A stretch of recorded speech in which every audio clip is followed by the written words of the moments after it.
আমরা এখন একটি স্লোগান দিব।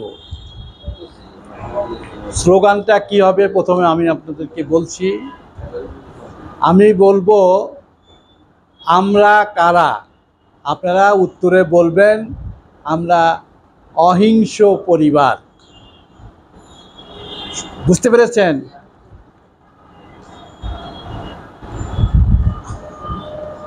হ্যাঁ, আমরা কারা, আমরা কারা, আমরা কারা,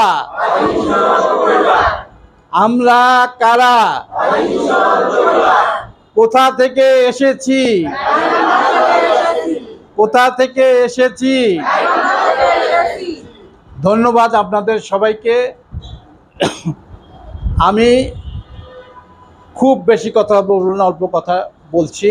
যেটি হচ্ছে এই যে আপনারা যে আকাঙ্ক্ষা নিয়ে আজকে এত কষ্ট করে আমাদের অহিংস গণঅভ্যুত্থান বাংলাদেশের কেন্দ্রীয় কার্যালয়ে এসেছেন একটি খবর জানতে। কি খবর সেটি? আমরা কবে ঋণ পাবো, কবে আমরা পুঁজি পাবো, এই খবরটা জানার জন্য তো আপনারা এসেছেন।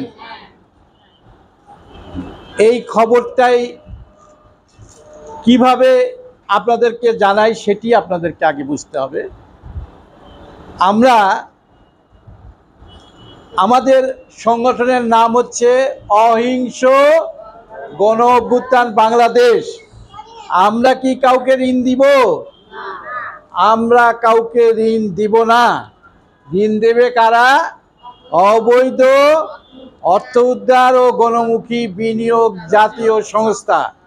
সেই সংস্থাটি আইনের দ্বারা গঠিতব্য হবে। তে এই আইন পাশ করানোর জন্য আমরা জনগণের অর্থাৎ রাষ্ট্রের মালিক নাগরিকদের অনুসমর্থন আদায়ের লক্ষ্যে, আমাদের টাকা ফেরত পাওয়ার লক্ষ্যে আমরা কিন্তু সারা দেশের স্বেচ্ছাসেবী সংগঠক যারা আপনারা নিজেরা অর্থ ব্যয় করে আবেদন সংগ্রহ করেছেন, এখনও করছেন, তারাই মূলত সংগঠক। তো তারা আবেদন সংগ্রহ করছেন তারা পুঁজি পাওয়ার জন্য। তো পুঁজি পেতে হলে আমাদের যে আইনটা অনুমোদন দরকার, যে অনুসমর্থন দরকার, আমরা ঘোষণা দিয়েছিলাম যে 1,80,00,000 মানুষের আবেদন সংগ্রহ শেষ হলেই আমরা আমাদের আইনটি জাতীয় সংসদে জমা দিব। আমরা আপনারা জানেন 95 লক্ষ মানুষের আবেদন আমরা ইতিমধ্যে পেয়েছি, বেশ কিছুদিন হলো সেই কথাই বলছি। এখন যেভাবে যে আজকেও লক্ষাধিক আবেদন আমরা হাতে পেয়েছি, আজকে পেয়েছি, এইভাবে যার কাছে যা আসে সবাই যদি জমা দেন 1 কোটি পার হয়ে যাবে এবং আগামী কয়েক মাসের মধ্যে 1,80,00,000 এরও বেশি আবেদন আমরা পেয়ে যাব। এটা আমরা বিশ্বাস করি। কেন বিশ্বাস করি? আপনারা যদি এই নারী পুরুষ শিশু বাচ্চাদের নিয়ে এত কষ্ট করে অত দূর থেকে অর্থ খরচ করে ঢাকার বাড়িতে বসতে পারেন, আমার বিশ্বাস আপনারা আগামী দিনে ওই গাইবান্ধা থেকেই 20 লাখ মানুষের আবেদন সংগ্রহ করতে পারবেন। তো এখন